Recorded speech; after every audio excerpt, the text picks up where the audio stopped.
Hello students, welcome to Statisticspedia. आज का जो वीडियो है वो रिलेटेड है to the Uttarakhand ASO exam preparation, जहां पे हम कंप्लीटली डिस्कस करने वाले हैं about the complete details about this exam, कि आपके एग्जाम का जो पैटर्न है वो क्या रहने वाला है, कितने क्वेश्चंस आएंगे, एग्जाम के जो क्वेश्चंस हैं उनका लेवल क्या रहेगा। तो हम कुछ प्रीवियस ईयर क्वेश्चंस भी देखेंगे जिसमें आपको समझ में आएगा कि लेवल कैसा रहता है आपके एग्जाम्स का, किस टाइप के क्वेश्चंस आते हैं। तो हम कुछ क्वेश्चंस भी देखेंगे और लास्ट में मेरी एडवाइस रहेगी कि कैसे आपको इस एग्जाम की प्रिपरेशन करनी है। So let's start with that.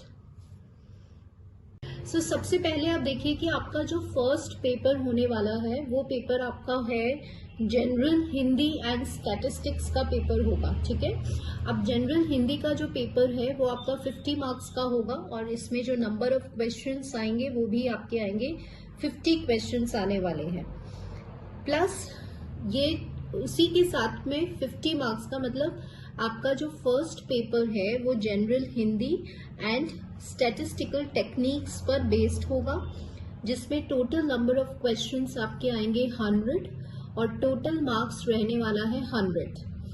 और कितना टाइम लिमिट रहेगा आपका? 2 आवर्स का टाइम लिमिट रहेगा।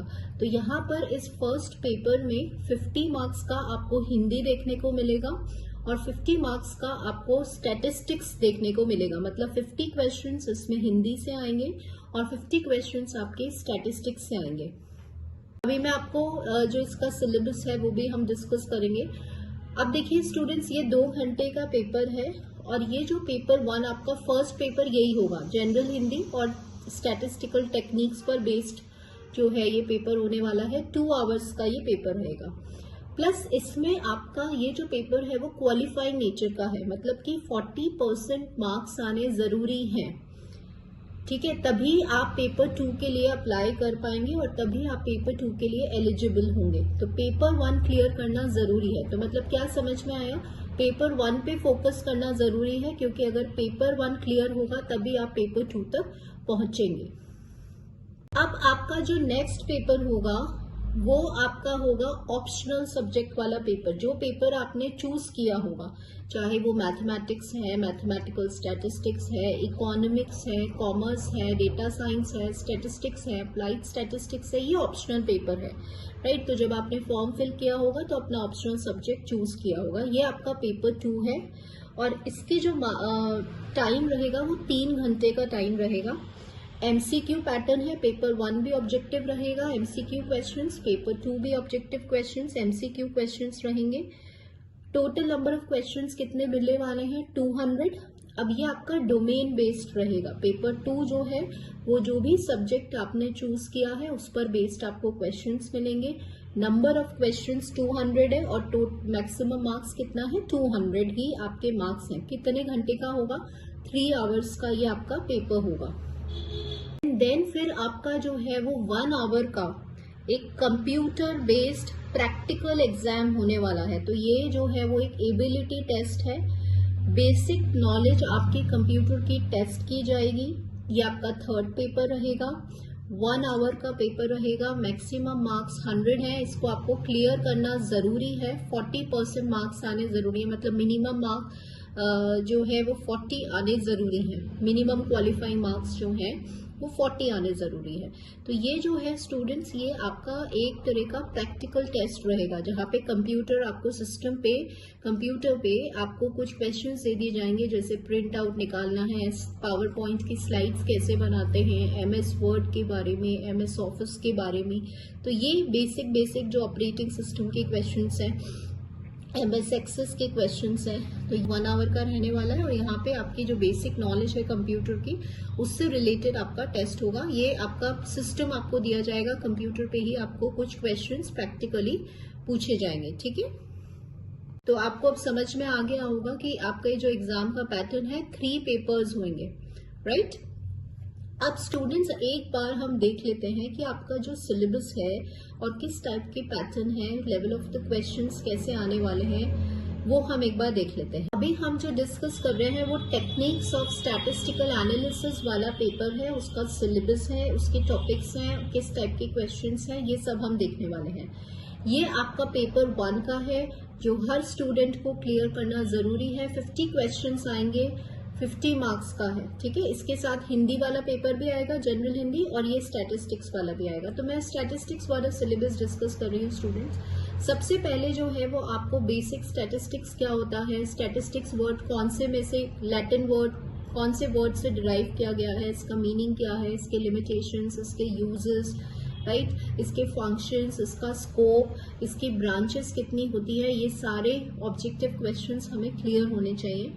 प्लस अब हम collection of the data, statistics के जो आपके मेजर डिविजन्स होते हैं, जो प्राइमरी स्टेप्स होते हैं, जैसे collection of the data, data कैसे कलेक्ट किया जाता है, कितने टाइप का डेटा होता है, primary data, secondary data, primary data क्या होता है, सेकेंडरी डेटा क्या होता है, प्राइमरी डेटा के क्या क्या मेथड्स होते हैं कलेक्ट करने के, जैसे कि आपका इंटरव्यू मेथड है, क्वेश्चनर्स मेथड है, शेड्यूल्स क्या होते हैं, सेकेंडरी डेटा क्या होता है, ठीक है। प्लस उसके बाद आता है आपका क्लासिफिकेशन, डेटा आप क्लासिफाई करते हैं, तो क्लासिफिकेशन एक्सक्लूसिव टाइप्स में, इंक्लूसिव टाइप में, डिस्क्रीट, कंटिन्यूअस, फ्रीक्वेंसी, डिस्ट्रीब्यूशन, ये सब हमें पता होना चाहिए। एक्सक्लूसिव टाइप में अपर लिमिट, लोअर लिमिट के कॉन्सेप्ट्स हमें पता होने चाहिए, right. Then we have presentation of the data. फिर आपको टैब्यूलेशन के बारे में पता होना चाहिए कि जैसे रोज हैं तो उनको स्टब्स कहते हैं, कॉलम्स हैं तो उनको कैप्शंस कहते हैं। तो इन पूरी जो पार्ट्स ऑफ द टेबल हैं उनके बारे में पता होना चाहिए। टैब्यूलेशन के क्या मेरिट्स हैं, क्या डीमेरिट्स हैं, ये हमें डिटेल में पढ़ना है, इन्हीं पर आपके क्वेश्चंस फ्रेम होते हैं। Then presentation of the data, data आप हिस्टोग्राम्स के बारे में, फ्रीक्वेंसी पॉलीगन है, क्यूमुलेटिव फ्रीक्वेंसी कर्व, ओजाइव्स पे बहुत क्वेश्चन आता है, रिपीटेड क्वेश्चन आता है।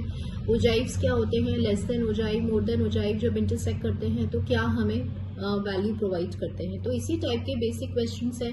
हिस्टोग्राम से हमें मोड की वैल्यू डिटरमाइन हो जाती है, तो ये आपको पता होना चाहिए। हिस्टोग्राम कौन से डेटा पे प्लॉट होता है, कंटिन्यूअस पे होता है या डिस्क्रीट पे होता है।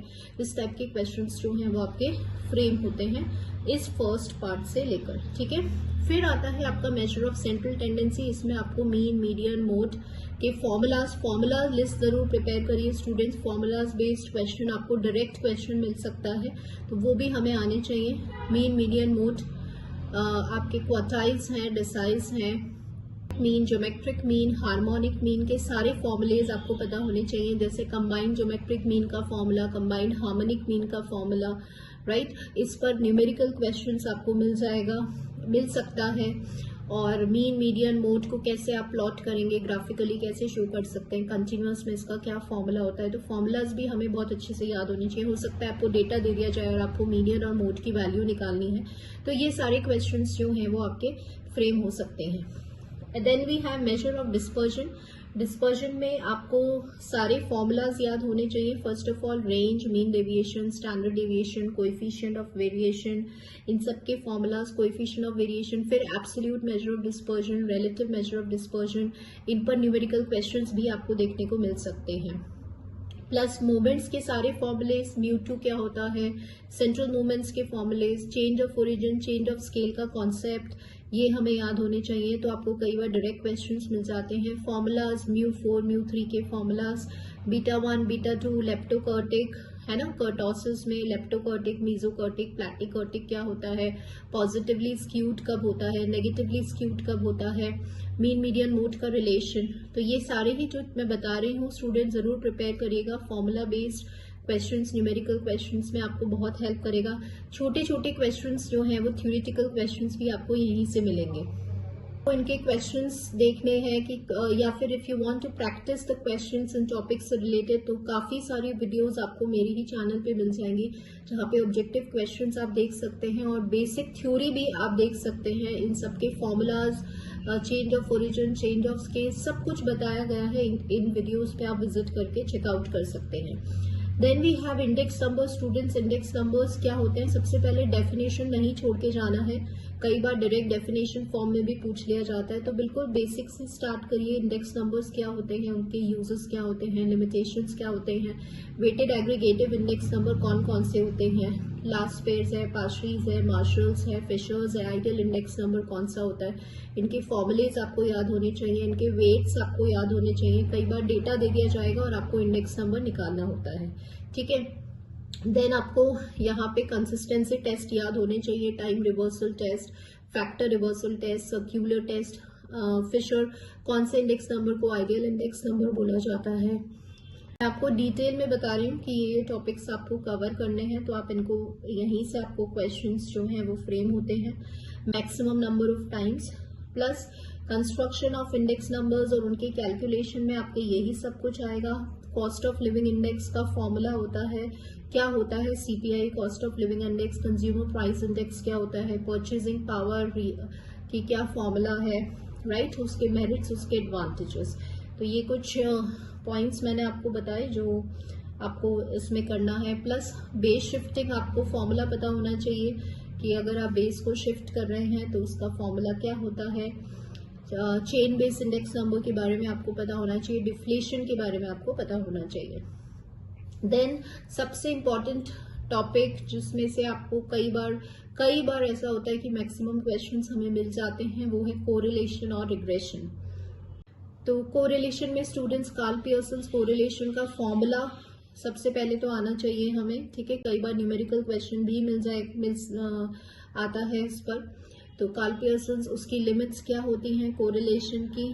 Then we have coefficient of determination क्या होता है, स्पीयरमैन्स रैंक कोरिलेशन क्या होता है। कई बार स्पीयरमैन्स रैंक कोरिलेशन पे न्यूमेरिकल क्वेश्चन आ जाता है, उनकी लिमिट्स क्या होती है, एडवांटेजेस क्या होते हैं, डिसएडवांटेजेस क्या होते हैं, क्या क्या प्रॉपर्टीज होती है, change of origin, change of scale पर कोरिलेशन का क्या इफेक्ट होता है।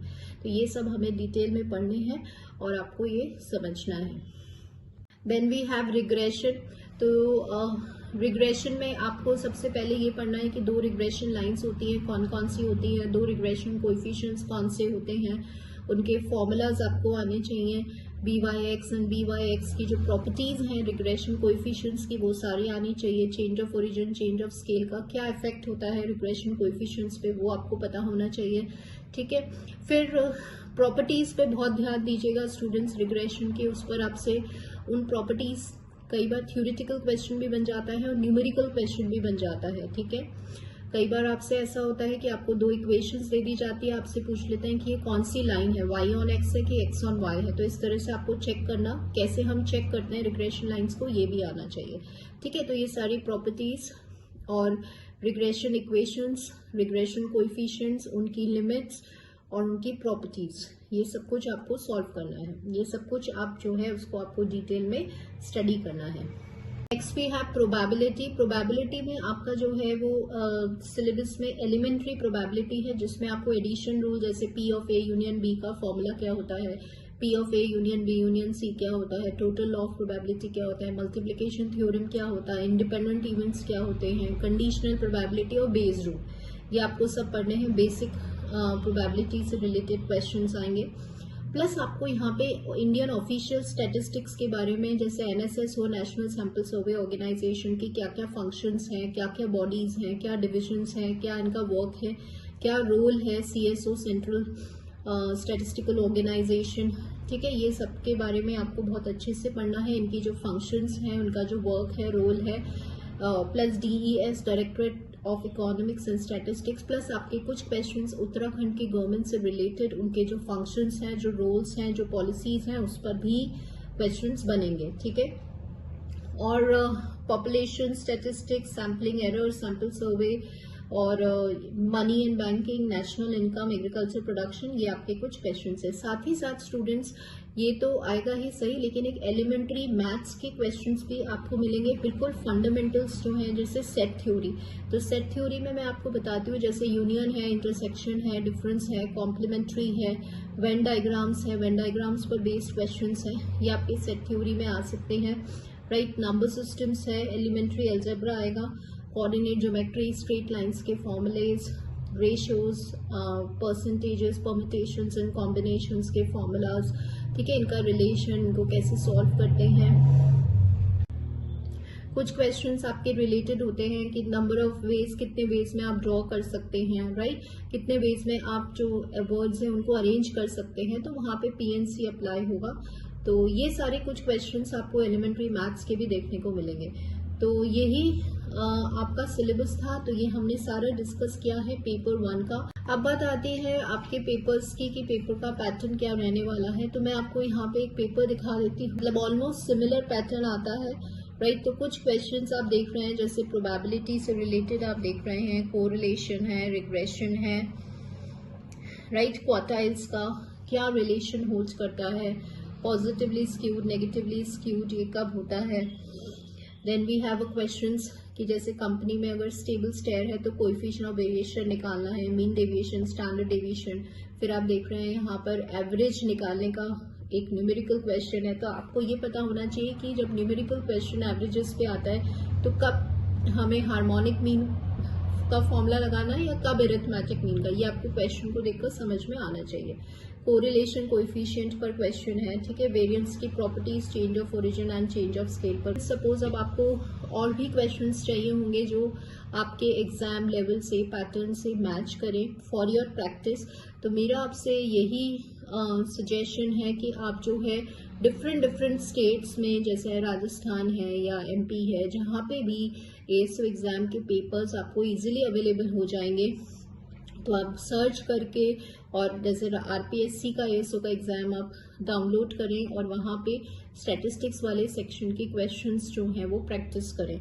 वहाँ पे आपको जनरल मैथ्स के क्वेश्चंस भी मिल जाएंगे। तो इस तरह से डिफरेंट स्टेट्स के एएसओ के पेपर्स जो हैं वो आप डाउनलोड कर सकते हैं, इजीली अवेलेबल हैं। आप सर्च करेंगे तो आपको मिल जाएंगे और आप अपने प्रैक्टिस के लिए आप जो है वो प्रैक्टिस करें स्टैटिस्टिक्स के क्वेश्चंस। तो इससे आपके कॉन्सेप्ट्स क्लियर होंगे, क्योंकि लेवल जो है वो एएसओ एग्जाम का वो इसी टाइप का रहता है। आप क्वेश्चंस पे फोकस रखेंगे उतने ही ज़्यादा जो हैं वो आपके कॉन्सेप्ट्स क्लियर होंगे और आपके जो भी आपने थ्योरी पार्ट पढ़ा है वो रिवाइज होगा। सेकेंडली स्टूडेंट्स, आप जो है वो BL Agarwal objective statistics books को ज़रूर कंसिडर करें। पीडीएफ इसकी अवेलेबल है, आप बुक भी परचेज कर सकते हैं। वहाँ पे आपको स्टार्टिंग में शॉर्ट नोट्स और ऑब्जेक्टिव क्वेश्चंस जो हैं वो मिल जाएंगे और आपको एक बहुत हेल्प मिलेगी, मेजर हेल्प मिल जाएगी क्वेश्चंस को प्रैक्टिस करने में। तो ये सारे टॉपिक्स उसमें हैं, अवेलेबल है। तो आज का वीडियो यही, तो ये वीडियो आपके लिए हेल्पफुल रहा होगा। अगर कोई डाउट है, कोई क्वेरी है, तो आप प्लीज़ मुझे कमेंट करिए। डेफिनेटली मैं आपकी क्वेरी को सॉल्व करूंगी और रिप्लाई करूंगी। So thank you students for watching this video.